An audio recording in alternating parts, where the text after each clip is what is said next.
Good morning. We are here in Milwaukee, one of our Horizon League major cities, with Josie Johnson, senior women's volleyball student athlete. Josie, thanks for being here. Of course. We're going to have coffee inside Collectivo Coffee, actually, which is one of the sponsors for Milwaukee Athletics. So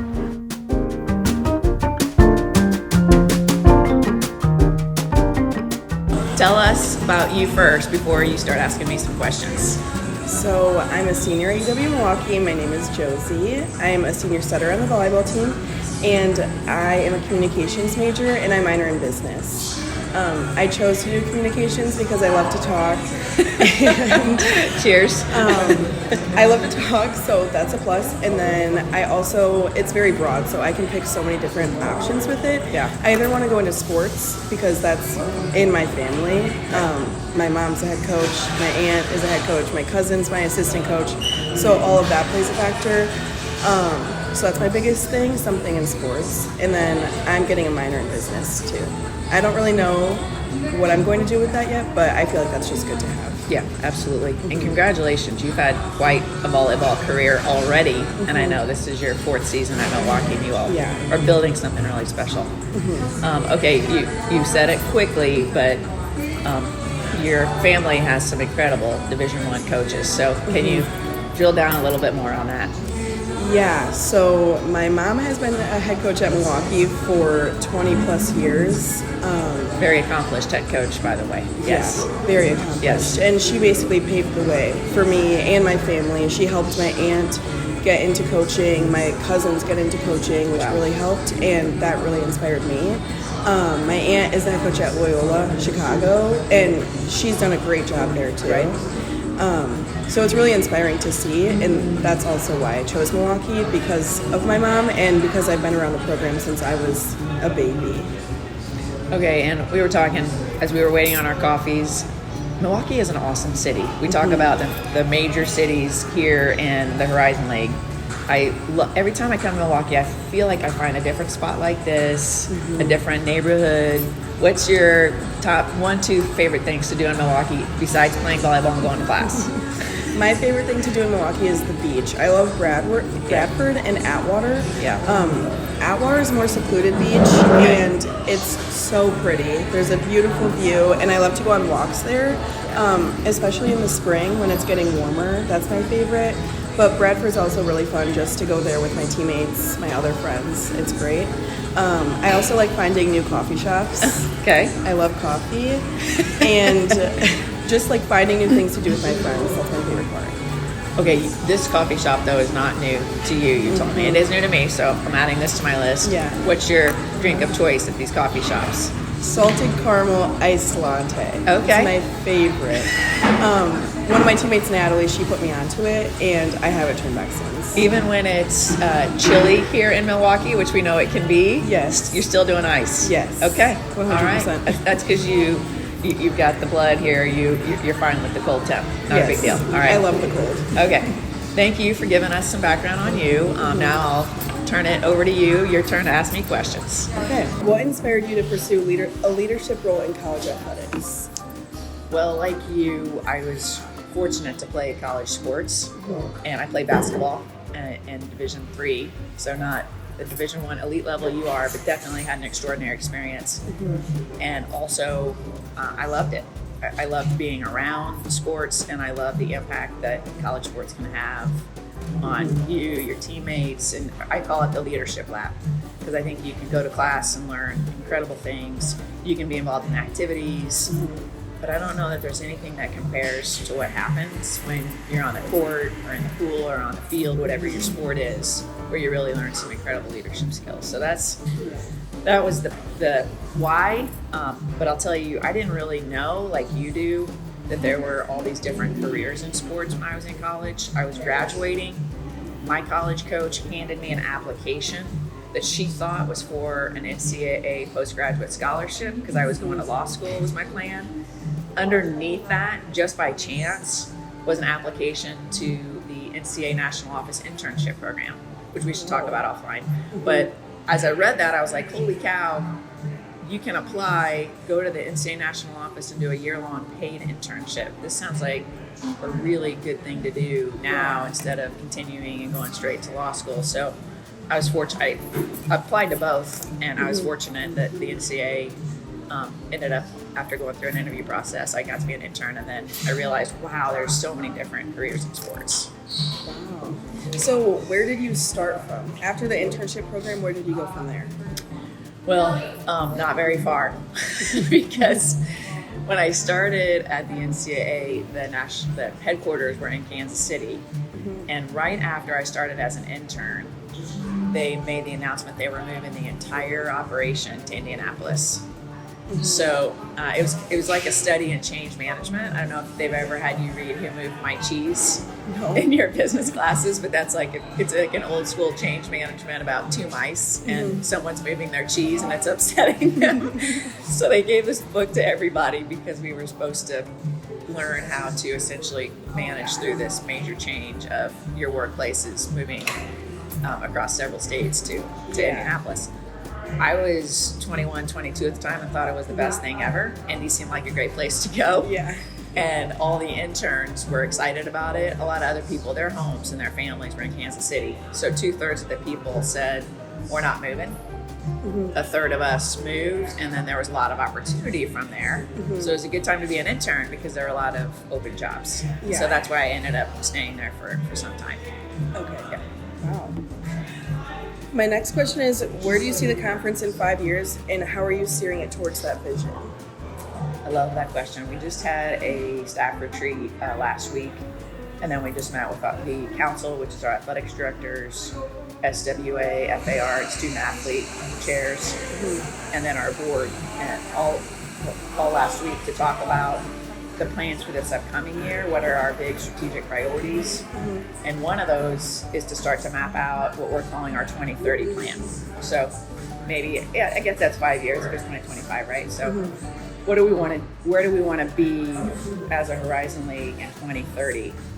And first you start with student athlete development. What initiatives? We've tackled a lot of the mental health space. What else do we really need to prioritize? And I would say we need to do mental health 3.0. What do we want to do in our championship space to continue to try to figure out how, when you host or when you travel to the volleyball championship, do we make it a pinnacle experience for everybody playing? And then on down the line with how much can we continue to compete nationally? Because as you know, in many sports, we're able to win in the postseason. We're not just glad to be there, we're there to win. Yeah. So how do we continue to do that? And frankly, a landscape where Division I is changing so rapidly. Like now we have name, image, likeness payments, and all of our schools have opted into that. We are now working through what does that really mean for our league to both compete nationally, but also it needs to make sense what's happening on our campuses. So I think really figuring out where we fit into this current landscape is key. But at the end of the day, we've got to make sure we're prioritizing taking care of our student athletes. We have nearly 4,000 of them. And part of that then is also giving you the best competitive experience we can. Yeah. There's some other inside baseball I'll spare you on, but those are, I think, the two heavy hitters. Yeah. I like that you mentioned mental health because that was my next question. What made you highlight the initiative for mental health in all schools in the conference? So coming out of, and I would say not coming out of, when we were still in the midst of COVID, we were hearing from our ADs, our athletics trainers, our senior women administrators, our SAC leaders. Mental health is a major concern and issue on every one of our campuses. And then as we dug deeper, what exactly is the issue that we can try to help with other than to know our student athletes, our coaches, they need help. And what we learned was each campus had a little different situation. For the most part, it was increased counseling services. Some it was triage. For others, it was maybe a safe space, because the counseling was set up, but student athletes didn't have a safe space, whether it was meditation or where they could go to be able to, frankly, take a break from the outside work and the pressures. So we surveyed each school, and then our presidents and chancellors signed off and said, let's do a significant grant. So each school was eligible to receive $50,000. They had to apply for and say, here's what we need, here's how we're going to spend the money. And then they had to report back. And of course, everybody applied, got the money, used it. I think what we found was, and I talked to somebody at Fort Wayne recently, they used the money to start a counseling program that is still in existence today. So it was like seed money, which I think is the best. Like, let's help you get it off the ground, and then you run with it. So that was part one. Part two, we did an exclusive deal with Kate Fagan, who wrote the book What Made Maddie Run, about suicide with college athletes. She did the 2 exclusive webinars, and I think we had over 600 participants. Some teams watched it together. Some athletics departments facilitated it across teams. But Kate was on a video webinar where then it was interactive. We heard good feedback from that because it was just Horizon League. So now that I'm calling it 3.0, like, what's the next important issue in this big umbrella of mental health that we can try to figure out what makes sense league-wide instead of just a one-off? Because I think there's great things happening on our campuses. I feel like there's space though for us to help league-wide. Yeah. So if you got ideas, I'm open. Now we're offline, but that's what we want to do this year, is identify what that is and then start to implement it. Yeah, we have meditation rooms with like massage chairs, all that stuff. And I personally love it. It's a good place to go just to relax. Oh, that's and great. Having the lights off is also really nice. And I know a lot of athletes use that. Good. As well. Is it mandatory unplug when you go in there? Like none of the phones? No, it's not. Okay. That's how I have learned to unplug or detox, so to speak, is 30 minutes before sleep, 30 minutes after waking up. No phone. It's hard, but it helps. I should try that. Yeah. I recommend it. What's been the most rewarding moment in your role as commissioner?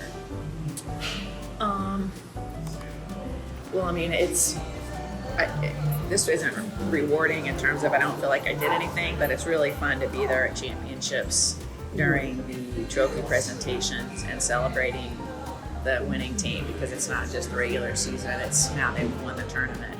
So that to me, I always get a little emotional. Yeah. I'm a bit of a softie, especially when it comes to sports and knowing what you all put in. I think rewarding was really navigating through COVID and getting all of our ADs and presidents and coaches on board with our plan. We had a huge, I don't know what it was, 45-page safety protocol document that we all agreed to, and we did some things that were definitely against the norm in terms of how we competed, but the whole point was it was going to be safe. And we ended and getting everybody to agree to that so that we could restart competition in the spring of 21, right? So we took the fall off. We started basketball later that year. But then in that springtime, there was some conferences said we're just not going to do fall championships. And we collectively as a league said we are. So in the spring of 21, we hosted, as a staff working with all of our schools, 19 championships in a 3-month time period, while we were also leading the NCAA Men's Basketball March Madness, where all 67 games were happening in Indianapolis, and we were the lead host of that.